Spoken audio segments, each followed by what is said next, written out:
Hey there, it's Aaron Jackson coming to you today with 4 Bryan Sutton style ideas to inject into your playing and really spice up your bluegrass leads. So this video is not meant to be a comprehensive analysis of Bryan's style. I don't think I could ever do that. It would take years.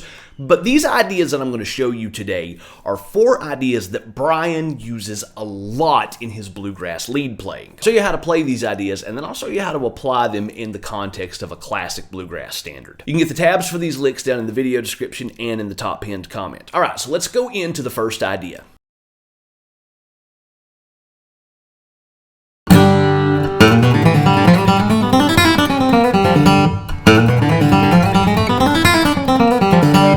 Okay, so Bryan's bluegrass power triplet here. This is one of the most common ideas that just makes Bryan sound like Bryan. So the idea here, we'll take this over a G.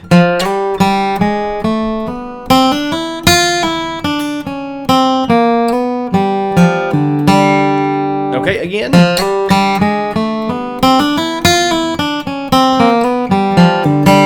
Okay, so really the place to really watch it right there. Right there. That's where our triplet happens, right here. And with your pick stroke, you'll do a down, hammer to the 3rd fret, and pick up on that 1st string, and then hit this 1st fret of the 1st string with a down pick. So that's the challenging part, and that's the part that you want to get really clean for this. And then you can end that in several different ways. You can do,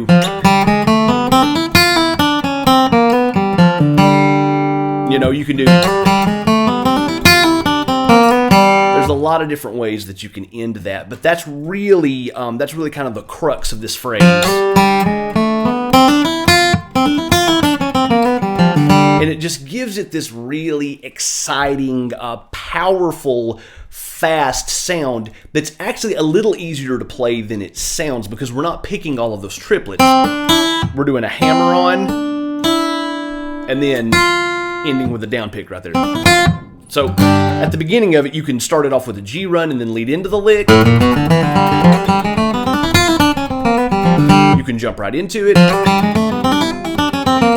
There's a lot of different ways that you can do this, but that idea is just one of those ideas that really makes Bryan sound like Bryan. A little bit of history here. With Bryan's playing, there is a backdrop of a very obvious Tony Rice influence all in his playing. But another big influence on Bryan was Dan Crary, and Dan actually used a lot of these kinds of triplets, these kinds of 16th note triplet ideas that had a bunch of hammer-ons and pull-offs in them too. So it's a little bluegrass history right there, but the way Bryan does it is really unique. And just a couple of variations on this that I did want to talk about. You could do it over D, and you could do...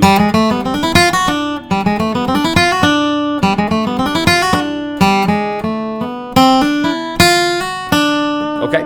And you can also do it out of C, and he does this, if you on the Bluegrass guitar album, he records Beaumont Rag, and it's just smoking, but you could do... So kind of same deal, but... So that's just a couple of other chords that you can use the same idea over here. But anyway, so I don't want to leave you with just a bunch of licks here. So now what I'm going to do is I'm going to throw this into How Mountain Girls Can Love. That's the tune I'm going to use for all of these ideas right here. So I'm going to play the real basic melody on the first half of this solo, and then I'm going to use this kind of power triplet on the second half of that, and that'll sound like this.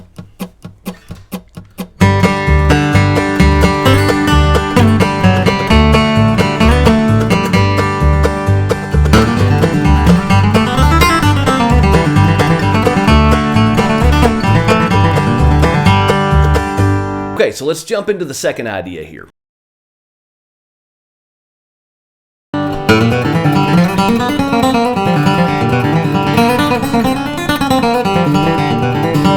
All right, so the Grassy Chromatic Special. So this first idea...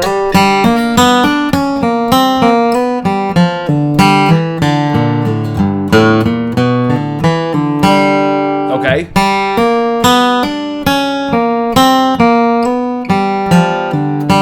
just gives it this really cool, almost slightly chaotic feel to where it feels like the train is about to derail, but then we kind of jump back onto the tracks at the end. Okay, and then related to that is this idea. So it has the same feel to it. And then but at the end of that, I'm going to end with like a Tony Rice passage.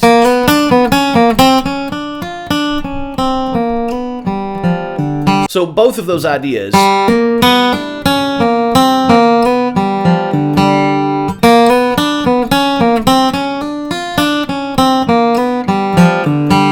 have this really cool kind of chromatic feel. Now, again, a little history on that. I don't think Bryan was the one to come up with this idea because you can go back and listen to some mandolin stuff that Adam Steffi was playing on some of Alison Krauss's records like back in the 90s, and he used that idea a lot. Vince Gill actually uses a similar idea at the end of his solo to One More Last Chance.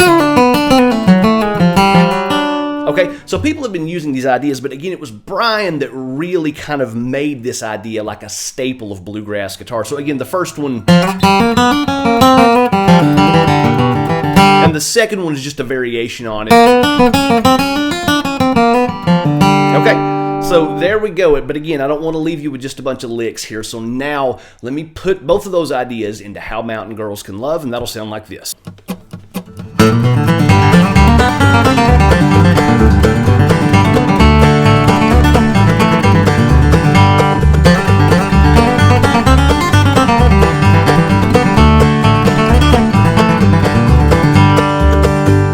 Okay, so let's jump into the third idea here.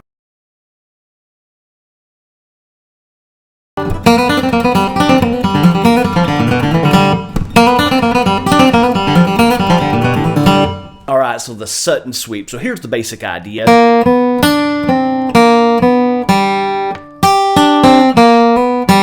So what makes this idea sound so interesting is when you're playing it in the middle of your kind of standard bluegrass lick.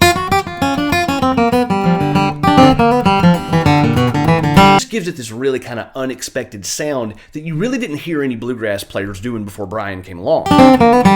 So with this shape right here, and again, I'm doing this out of G, what you want to do, have those, your pointer finger across the 3rd fret of the 2nd and the 1st string, and then your ring finger on the 5th fret of the 3rd, and then with your pick, just up, up, up,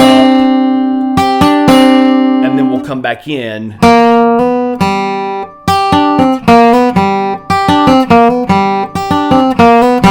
Okay? So yes, we're breaking our alternate picking rule there, but we're doing it in a deliberate way.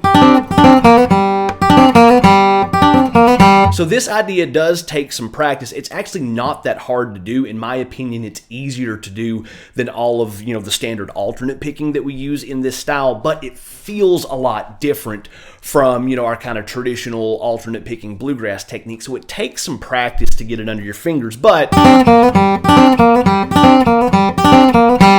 and what really makes this idea sound cool is you want each of those notes, you want to hear the space in between those notes. Okay, so it does take some practice. Again, really cool sounding idea. But it does take some practice. And again, to the best of my knowledge, Bryan was the first guy that came onto the scene and kind of brought that idea into it. He obviously didn't invent sweep picking, but he kind of came along and made that idea, again, a staple of bluegrass lead guitar. So here's that idea in How Mountain Girls Can Love, and it'll sound like this.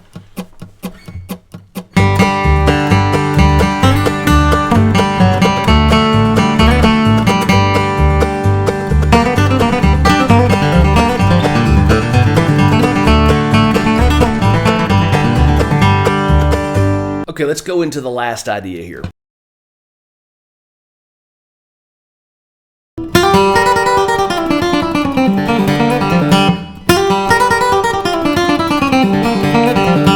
All right, the 5th position to open position escape hatch. Bryan uses this idea all the time, and it's just a great, powerful sounding bluegrass lead idea. All right, so the basic idea is this.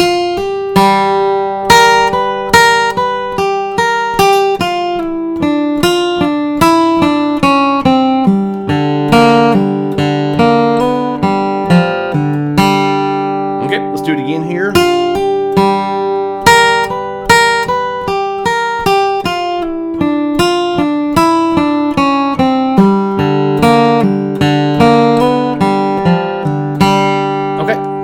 Bryan normally plays it, you know, his hand is kind of in 5th position, and he'll play it like.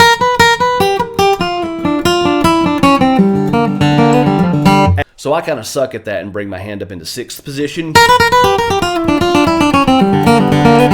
But it has the same feel there.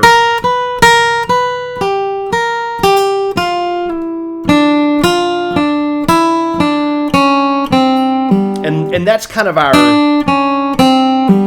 we'll play that 7th fret on the 3rd, 6th fret on the 3rd, 5th fret on the 3rd, and then pull off to the open 3rd string. And then, so you really want those hammer-ons and pull-offs nice and loud and clear through that.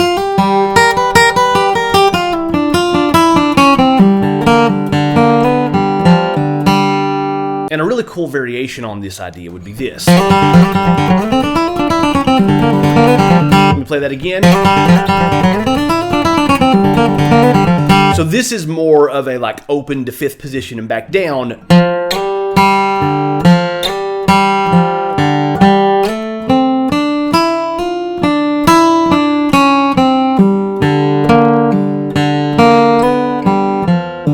But again, the way we get from 5th position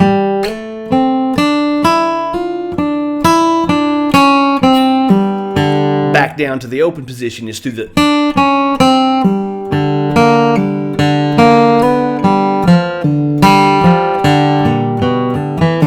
Okay, so again, 5th position to open position, escape hatch, the first idea.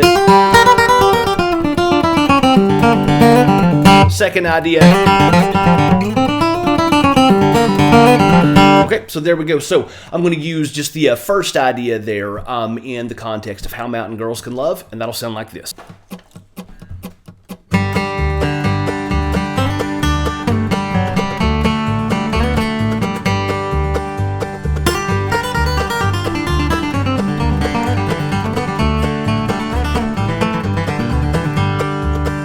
So these are 4 classic Bryan Sutton style ideas. He uses this in his bluegrass leads all the time.